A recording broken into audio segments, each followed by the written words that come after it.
Hey there, my name is Ed Placencia. Welcome to Grounds for Gaming, and I've saved you a seat.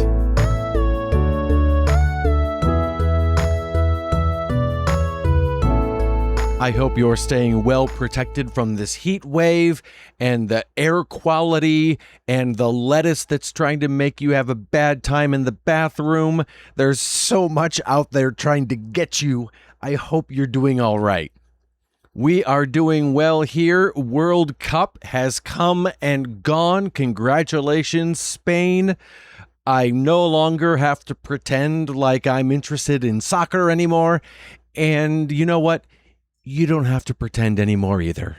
Give yourself a break. You know you never watch it. You know you never watch it. Give yourself a break. You can put down the facade. But seriously, I hope you're doing well. I hope you're staying safe and cool and having a great summer. It's the middle of July, just past the middle of July. Summer is in the thralls of doing what summer does, so I hope you've been having fun. My wife Sarah and I had a pretty busy weekend. On Friday night, we always go out on a double date with my cousin Jim and his wife Jenny, and we've kind of adopted this tradition, I may have mentioned it before, where we take turns and one of the four of us will choose where we're going to eat that week, and somewhere down the line we decided to make it a surprise. So one person will choose, won't tell where we're going even to their spouse, and it's just a big surprise, and hopefully it turns out well. So far, we've had a really good track record. We've had some great restaurants. We've been mainly sticking to the Fort Wayne, Indiana area just because there are a lot of restaurants there I've never been to, and there are a lot of amazing restaurants there. We aren't solely saying you can't leave Fort Wayne to go and pick a restaurant. We've definitely gone to other cities, but Fort Wayne is kind of our hub that we've been going back to week after week. This past week, we went to the Summit City Comedy Club in Fort Wayne, which was a nice surprise. I knew the food wouldn't be incredible. It's just comedy club food, burgers and fries and bar food, basically. But I was hoping that the entertainment would make up for it, and it really did. We went to see a guy named Eric Eaton, who is a comedian/magician, and I wasn't familiar with his work, and I crossed my fingers, and we had a really nice time. It was a lot of fun. Saturday, Sarah and I hung out with her sister and her sister Stacy and her husband Nathan. They are missionaries over in Spain, and they are here in the States they were here for about 8 weeks, I think, 6-8 weeks. And they are closing in on the end of their time. And so we had a double date with Nathan and Stacy, and we went to an escape room in Fort Wayne. We did not escape. It's a great escape room. They have like 4 to choose from, and this is the only one Sarah and I hadn't done, the only scenario. And it was a lot of fun. We got very close to escaping, but we didn't make it. And afterward, we walked a couple blocks away, grabbed something to eat, and then they all came over to the house and we played board games. Scotland Yard is one of our games of choice, one of our go-tos. And Nathan beat us all. He was Mr. X, and we were the detectives trying to find him. And it was just a lot of fun. Had a really nice time. Gaming wise, it's just been a weird time because, there isn't a lot coming out as far as there aren't a lot of big titles coming out. When September comes here, we are all going to pay for that. But in the meantime, it's just kind of, and so I've really had to kind of be intentional about finding these games. I mentioned, did I mention Denshattack last week? I know I did a Ristretto episode just purely reviewing Denshattack. I think Denshattack came out after I recorded the podcast, so I loved that game. I've been finding, as a result, smaller indie games, and I'm really having some great luck with it. Denshattack is a game that you may have seen that it looks like Tony Hawk, but on a train. And I won't repeat too much of myself since I did a whole Ristretto episode based on Denshattack. But basically, it's just kind of the joy of flying down railroad tracks at a stupidly high speed and doing jumps and flips, and somehow they've figured out how to make boss battles and put in a story, and it's just pure gaming fun. It's just a good time. I can't recommend it enough. It's called Denshattack. I played it on the PS5. It was only $20, and man, did I get my money's worth. Such a good time. I actually was able to finish it, believe it or not. I don't know if I've ever finished any kind of a skating game. This isn't technically a skating game, but it's in that family. It's in that genre. It's in the ballpark. And I've never come close to finishing a skating game before. And it was just a lot of fun as I was playing to realize I might be able to beat this game. I actually might be able to. And it was a ton of fun. When I recorded the Ristretto episode, I hadn't finished the game yet. And it is incredible to me how many different levels there are. I don't know, it's 60 different levels. None of them feel the same. And none of the boss battles feel remotely the same. It was just, they just kept figuring out how to crank it up a little bit more and add a little bit more and give you another power and give you another trick. And it was just a great, great time. It's called Denshattack. It's spelled exactly how it sounds. I can't recommend it nearly enough. Today, I wanted to pick up a game and did pick up a game. Another pretty inexpensive indie game called The Mermaid Mask. I love a good murder mystery, and I heard this was a lot of fun. And I hopped into a stream earlier today, and the streamer was playing The Mermaid Mask. And I just said, how's the game? And they were raving about it. I didn't want to stick around for too long just to avoid spoilers. But they said, I've been waiting for this since the previous game. I guess there are previous games in the series. I had no idea. And I said, do I need to have played the earlier ones? And they said, you really should play the previous one. It's called Tangle Tower. And it came out on PS4.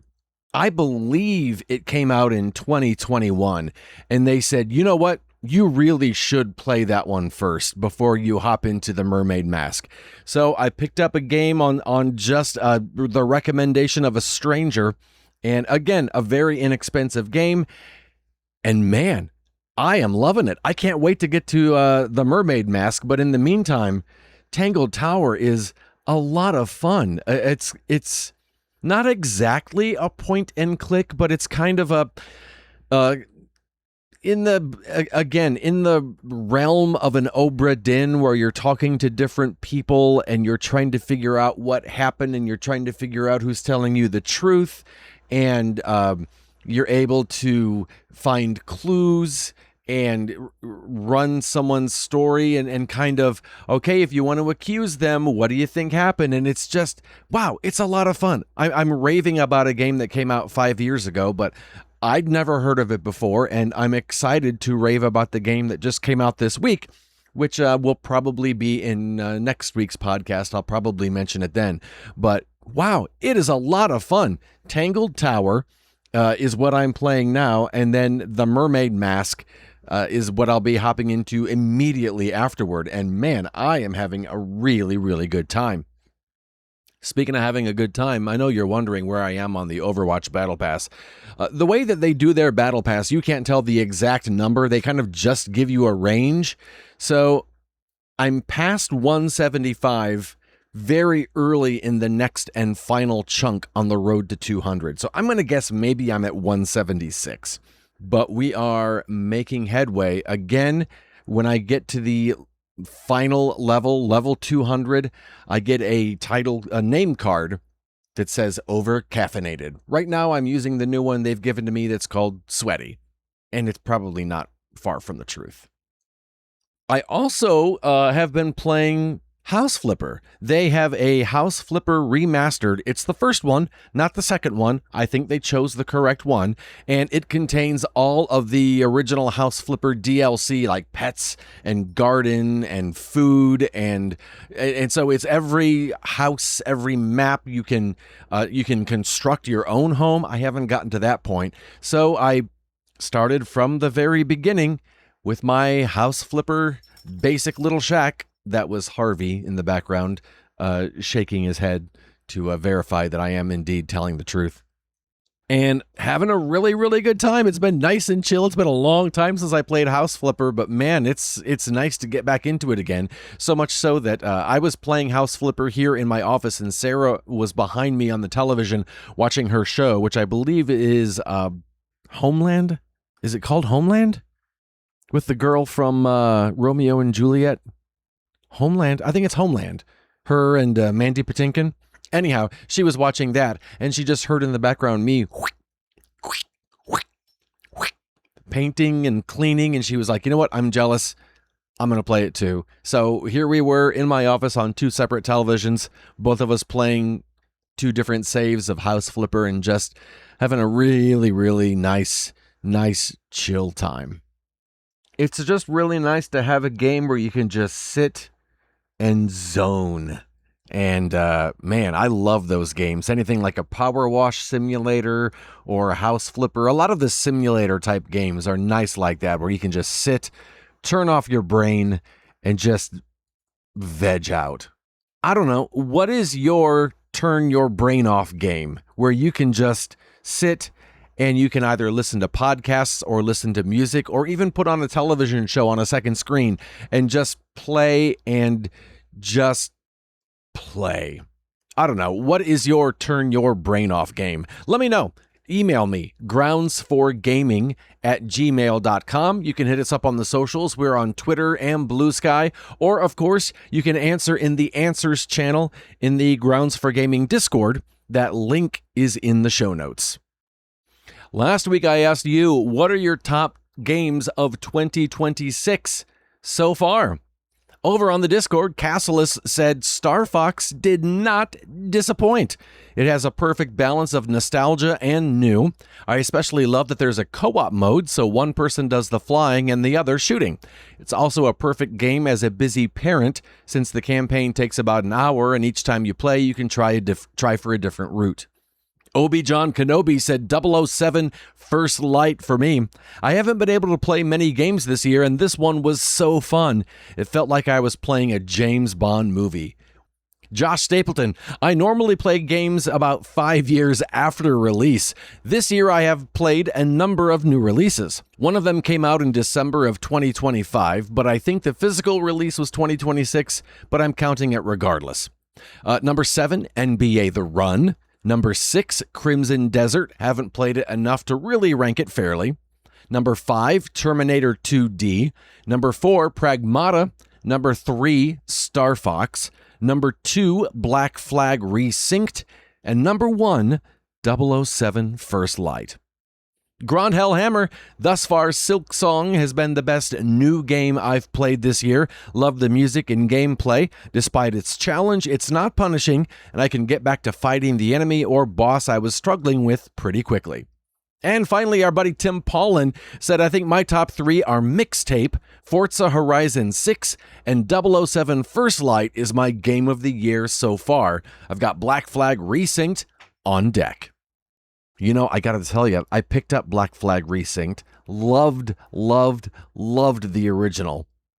I initially wasn't intending on getting this just because I was kind of upset they took out all of the Animus stuff, which I was one of the few people who actually really liked that. And I thought, you know what, if you're gonna take that out, but you're gonna leave in the sharks, no thank you.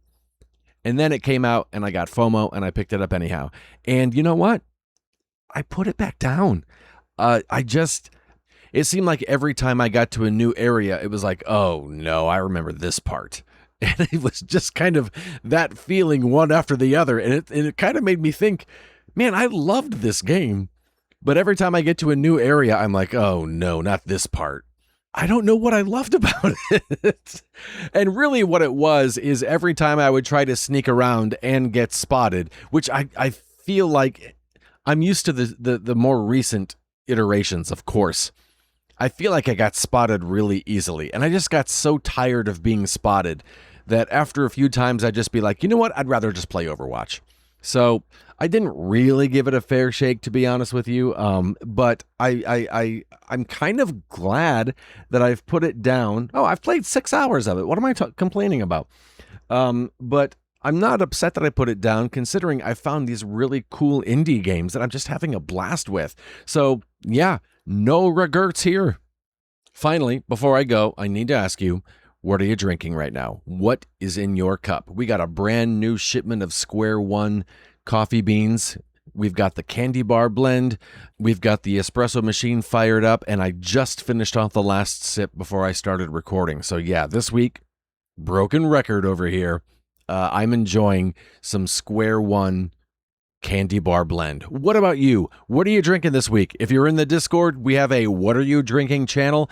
Hit me up there. Let me know what's in your cup this time around. I really do like meeting up with you. I really like sitting down and just sharing a cup of whatever it is we're drinking and just kicking back for a few moments. And I just want to say thank you so much for spending some time with me today. Grounds for Gaming will be right here when you're ready for another conversation, and your seat will always be waiting.